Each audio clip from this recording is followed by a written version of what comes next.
Ada satu kepercayaan karut dalam marketing ni. Dia kata video pendek senang FYP. Saya tak setuju. Okay. Sebenarnya guys, video panjang lagi senang FYP. Video pendek sebenarnya lagi susah FYP.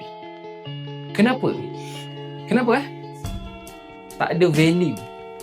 Terlampau pendek. So, antara like, komen, save dan share, mana satu paling mahal? Jawapan dia share. Kenapa share?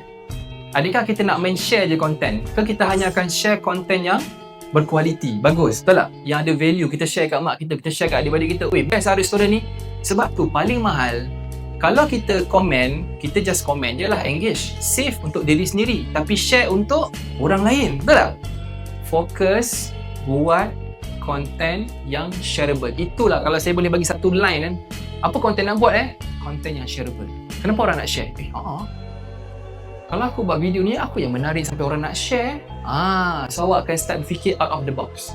Mindset video FYP ni, hook kena seksi untuk orang stop scroll dan ada rasa nak stay sampai tengok konten. Kena ada value. Ni kena ada value. Konten ni tak fikir pun pendek pandang. Pelak pula dah.